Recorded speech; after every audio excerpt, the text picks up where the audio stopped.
Genesis chapter 30. When Rachel saw that she wasn't having any children for Jacob, she became jealous of her sister. She pleaded with Jacob, "Give me children or I'll die." Then Jacob became furious with Rachel. "Am I God?" he asked. "He's the one who has kept you from having children." Then Rachel told him, "Take my maid Bilhah and sleep with her. She will bear children for me, and through her I can have a family too." So Rachel gave her servant Bilhah to Jacob as a wife, and he slept with her. Bilhah became pregnant and presented him with a son. Rachel named him Dan, for she said, "God has vindicated me. He has heard my request and given me a son." Then Bilhah became pregnant again and gave Jacob a second son.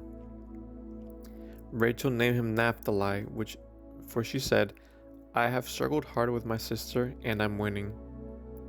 Meanwhile, Leah realized that she wasn't getting pregnant anymore, so she took her servant Zilpah and gave her to Jacob as a wife.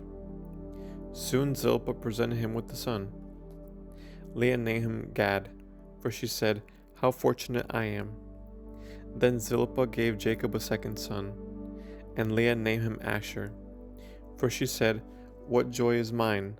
Now the other woman will celebrate with me." One day during the wheat harvest, Reuben found some mandrakes growing in a field and brought them to his mother Leah. Rachel begged Leah, "Please give me some of your son's mandrakes."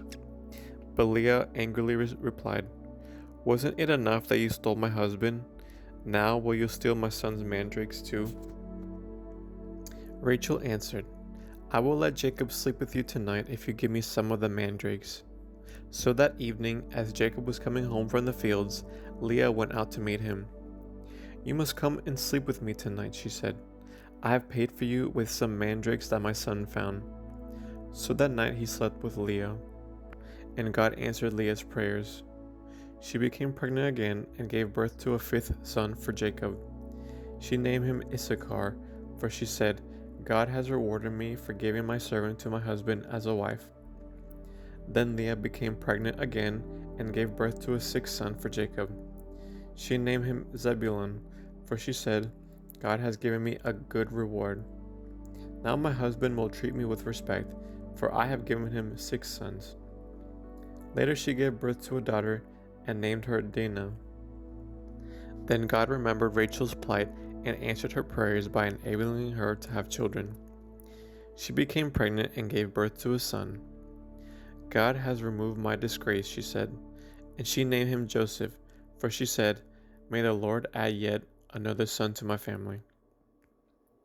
Soon after Rachel had given birth to Joseph, Jacob said to Laban, "Please release me so I can go home to my own country.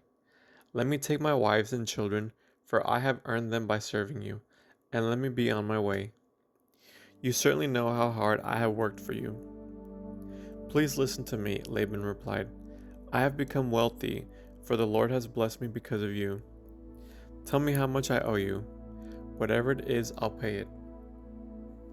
Jacob replied, "You know how hard I've worked for you, and how your flocks and herds have grown under my care.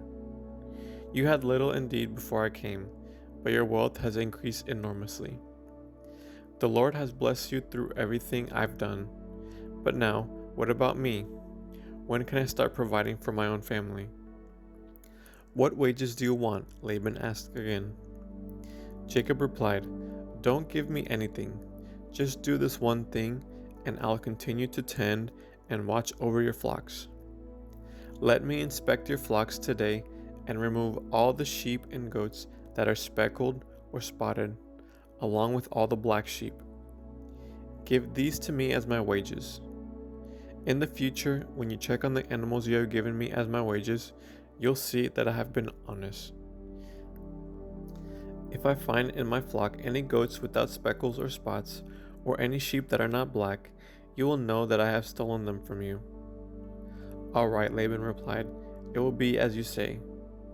But that very day Laban went out and removed the male goats that were streaked and spotted, all the female goats that were speckled and spotted, or had white patches, and all the black sheep. He placed them in the care of his own sons, who took them a 3 days' journey from where Jacob was. Meanwhile, Jacob stayed and cared for the rest of Laban's flock. Then Jacob took some fresh branches from poplar, almond, and plane trees and peeled off strips of bark, making white streaks on them. Then he placed these peeled branches in the watering troughs where the flocks came to drink, for that was where they mated. And when they mated in front of the white streaked branches, they gave birth to young that were streaked, speckled, and spotted. Jacob separated those lambs from Laban's flock, and at mating time he turned the flock to face Laban's animals that were streaked or black. That is how he built his own flock instead of increasing Laban's. Whenever the stronger females were ready to mate, Jacob would place the peeled branches in the watering troughs in front of them. Then they would mate in front of the branches. But he didn't do this with the weaker ones, so the weaker lambs belonged to Laban, and the stronger ones were Jacob's. As a result, Jacob became very wealthy with large flocks of sheep and goats, female and male servants, and many camels and donkeys. End of Genesis chapter 30.